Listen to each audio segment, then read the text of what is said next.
Ready? Okay, so we're going first. Hello, everyone. Please give me a thumbs up if you can hear me, guys. Do we have thumbs up? We're good. Thank you. So, guys, our team had an opportunity to test Marshalls, a well-known merchandise store for our project. Our current project was conducted in Agile Scrum with main principles to follow and Jira to stay the course.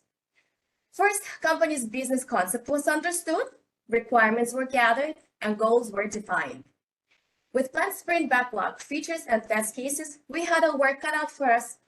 At daily Scrum meetings, we were able to check the status of testing and set goals for the next day. For each sprint review, we had a demo for the stakeholders. And of course, as there's always room for improvement, sprint retrospective was one of our Scrum events as well. Our development team followed STLC principle for testing. So we established the scope of test automation, planned and strategized, selected the right automation tools, set up the environment, implemented the test execution scripts, and examined and maintained tests. Our QA team consists of 4, Boyana, Eric, Marian, and myself, Natalia. Every member of the team wore many hats as each of us worked on features, test cases, test execution scripts, and documented everything according to Agile principle. Now, I'll hand it over to Marian. Thank you, Natalia.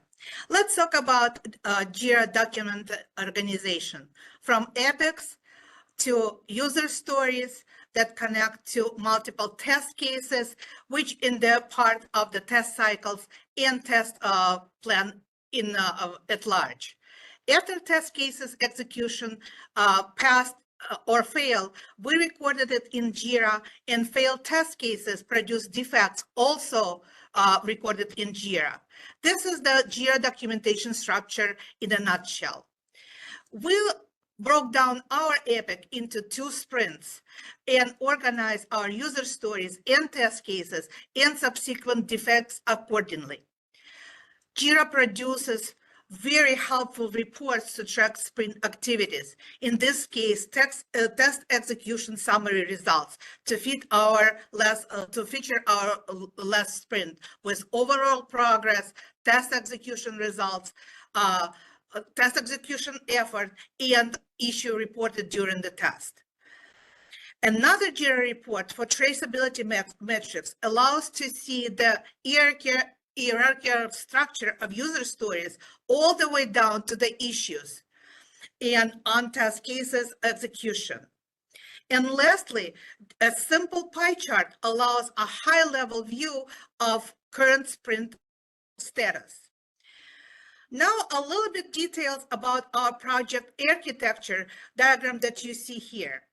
Online customers can access our client's site from different devices, including laptops, desktops, phones, tablets, with different operating system and different operating system versions, different types of browsers.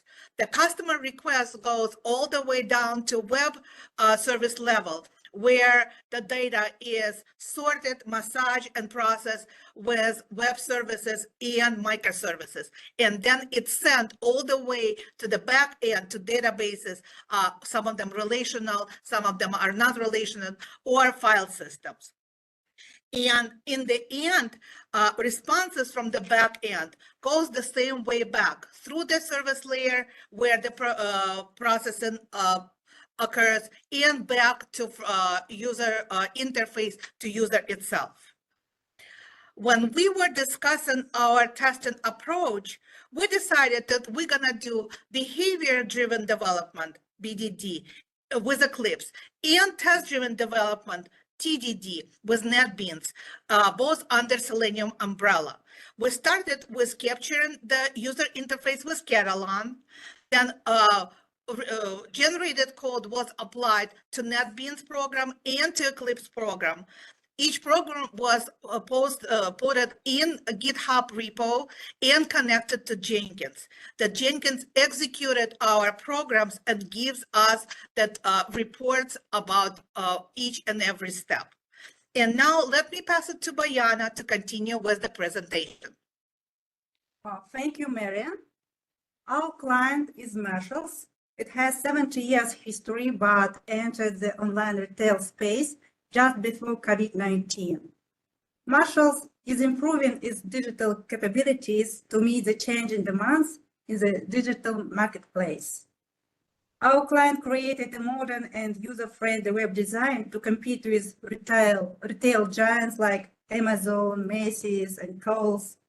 Clear navigation and clear categorization make it easier to explore and find the products. The combination of online and in-store presence enhances the overall customer experience. Online shopping provides convenience, allows customers to browse and buy from anywhere at any time. In-store shopping offers an immediate experience for those who prefer to see and touch products before buying. At the beginning of online presence, Marshalls offers mostly clothing and accessories. 5 years later, it adds home goods, cosmetics, and gifts. By adding them, Marshalls attracted more customers with different interests and shopping preferences. Marshalls adopted Agile principles that enable company to respond more effectively to market changes and customer feedback. And our client wants to avoid sad bankruptcy stories like Sears and Carson Pierce Sport. These companies fail to innovate and invest in their product offerings and customer online shopping experience. To avoid it, Marshalls implemented strategic measures and stay adaptable to market changes. Next, please. Because 4 of us wanted to try hands-on development, we focused on 4 modules, including search, where we tested the search functionality to ensure that search box returns accurate and relevant results. For account module, we tested account-related features such as registration, login, and others. For my bag module, we tested the shopping bag functionality to see if items can be added. For the store locator module, we tested features such as finding a store. You should say that Jenkins is rich with plugins to make tester and stakeholder lives easier. We took advantage of it and integrated several plugins, including test engine results, test results analyzer, email notification, and Jira synchronization. Now I'm going back to Marian. She will continue with the demo related to Eclipse. Thank you. Thank you, Bayana. Let me switch screen to Eclipse, and we're going to demonstrate our BDD approach. We have 14 classes for different user stories, and I'm just going to run them one by one in automation, just present what work was put into our BDD development. So first, it's going to be add item to my bag. Then follow up with the gift card, add addition, browsing, looking for the store by correct city and state. The next one is frequently asked questions.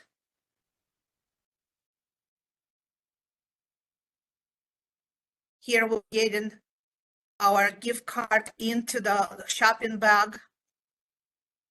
We put some of the negative test as well. We try to look for the store, for example, with incorrect zip code or incorrect combination of the city and state to make sure that the test will pass and the site will not crash. We also did this search test for the available products, suggested products, and not available products to see how the site will behave. And we learned that the site is smart enough that if we're looking for drill in marshals, it will suggest something similar to the word even the product is not available. For example, for live roses, they're not available, but the clothing with roses on it were presented. After all our test cases were executed, each and every driver was closed, and as you see, all the tests are passed. And it is time to switch to Eric to continue with BDD presentation portion. Go ahead, Eric. Okay, thank you, Marianne. Let me share my screen.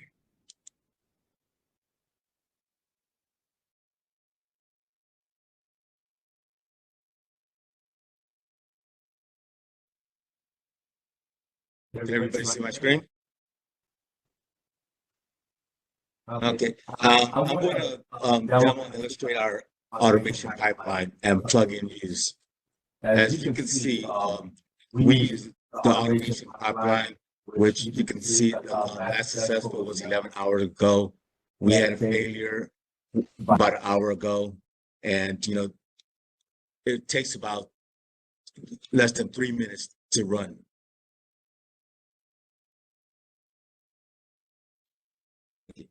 Using one of our emails plugins in Jenkins, we receive an automatic email stating whether the build passed or failed.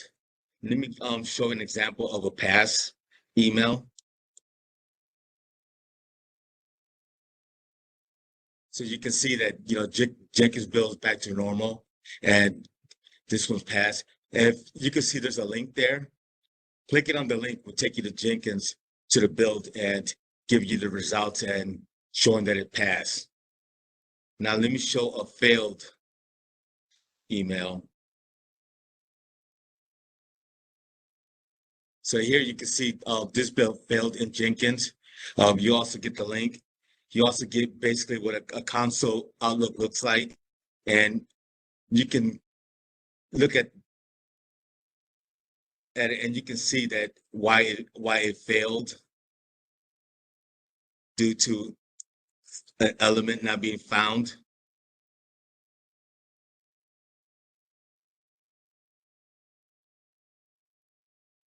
Also, clicking on the link will also take you back to Jenkins, and you can, research more.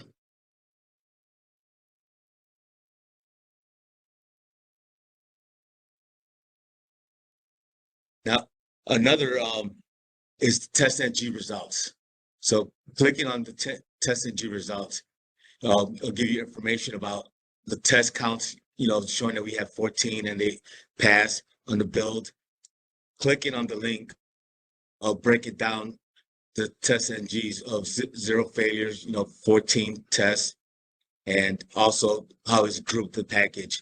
As you can see, our package, how long it took, 14 total. Clicking on the test package, you see all the classes.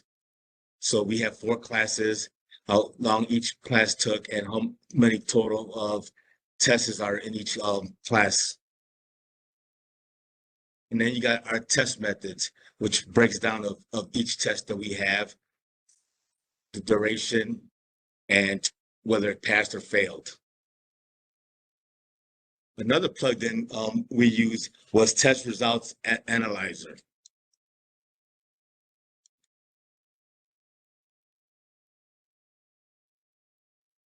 As you can see, this displays all the builds ran with passes and fails and time duration.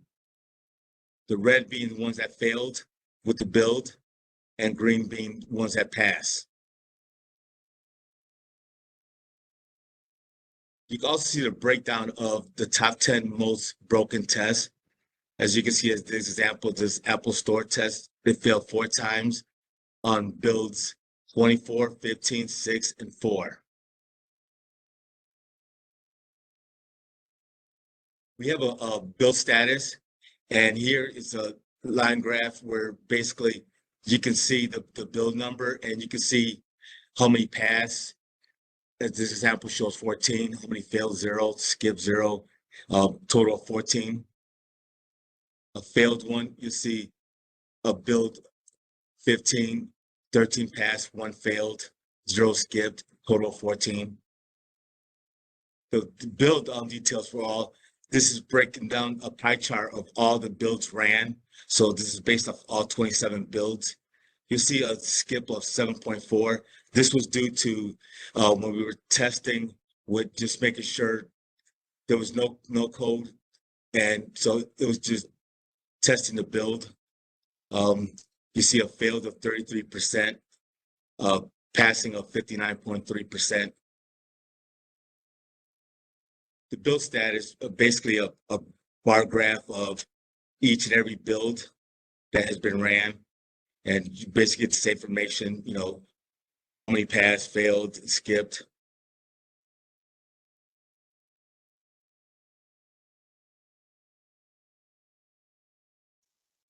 Another plugin that we installed Atlassian Jira Software Cloud and Jira plugin.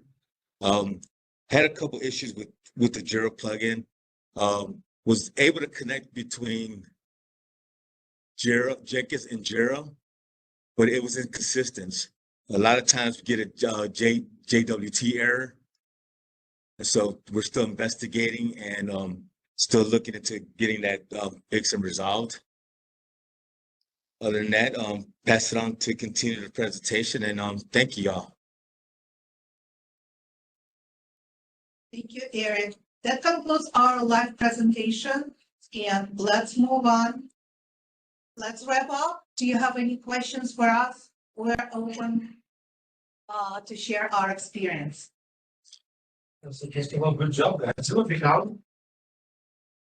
study about it required a lot of effort, especially a lot many hours. And those who have really done the work, they know how it works. Sometimes one small thing may take hours and hours. So question for you, like when you were working on this Marshall website, how did you choose that? Because was it the only selection item or you kind of surveyed many sites and then you decided Marshall might be the best for us?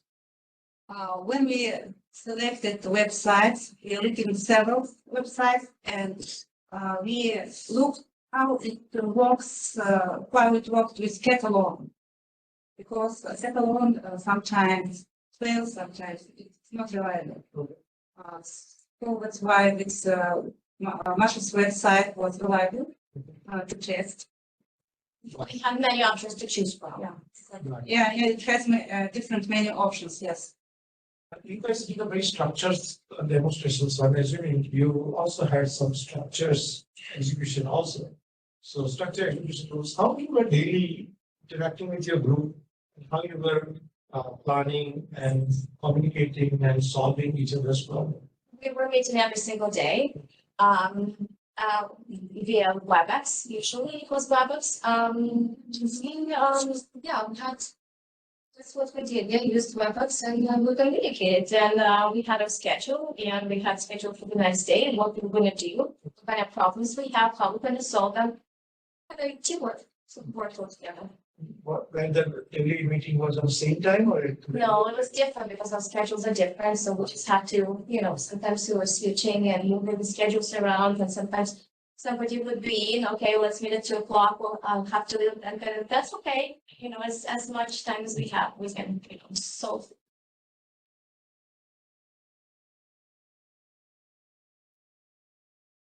So I have to turn off. Okay.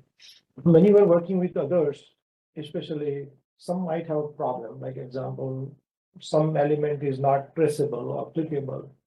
Did you guys have discussion like that? And if yes, how did you resolve that? So I had my test cases, my scripts, and they worked on napkins, Mhm. but I had a difficult time running them in Eclipse. Mhm. So I would ask guys, because they're more experienced, they helped me, Mhm. and it worked, everything worked in Eclipse. Mhm. So that's how we did. But if someone didn't have answers, we would research. We would just do things in Google, doing research and asking, and we would be asking to. Okay, for Jenkins part, like when you started Jenkins part, like seems like you had initial step was Git, I believe, right? You were getting from Git. So how you were collaborating among yourself and adding items in Git, and how you were triggering the build? Is it like a on commit it was triggered, or it was manual, or is it time based? How was the Git pipeline processing was happening? Combination of both. Majority was pushing the code through Git Mhm. commits. Mhm. Someone was done manually, just copy it. Mhm. It's Git. Was it challenging because all of you are working on a similar code base and Yeah, it was a challenge because sometimes you'll get a folder going somewhere else, which is about. now when you consider all those what do you call it, complexity and integrations and figure it out, research and all, let's say if you get a one extra month, right? What else you can add in this project? Probably making sure Jira works Mhm. and investigating more of these plugins. Mhm. Because one of the issues that I ran into a lot was you install one plugin, and you got one plugin working, the other one breaks. Mhm. So there was a lot of conflicts between plugins. Mhm. So you had to disable a couple plugins to make sure something worked. Because, like an example, I had email working, it stopped working just Thursday, I think, stopped working because I was messing with a different email plugin. So I had to disable that plugin, then it started working again. So I saw you use the Gmail, right? For email. Did you have to lower the security for Gmail? Yeah, no, not lower. I had to create an app token. Okay. Good. So let's say if somebody wants to do the similar project and they are brand new, what advice would you give based on now you have at least 1 month of experience on your belt? For any brand new person, we would highly recommend get a Mhm. because when you work with like-minded people, you can bounce ideas. Do your homework and research. Mhm. We actually assign ourselves homework. Do research on Jira, do research on Eclipse, do research on NetBeans, and then communicate. And most important, try everything yourself hands-on. Because we're all QAs, we don't have much experience in development. We still try to get our portion of NetBeans working on our machine before we integrate it with the rest of the team. Same happened with Eclipse. We tried our portion of a code, or we call it module. Mhm. It gives you, first of all, great satisfaction when it works. Second of all, it gives you opportunity to share your failure and your successes with others, because somebody might experience it in the future, or you learn from somebody. So don't be afraid. Take it day by day, step by step, and try to incorporate from end to end to learn the full pipeline. Okay. So give a big round to this group. I think you guys did a very good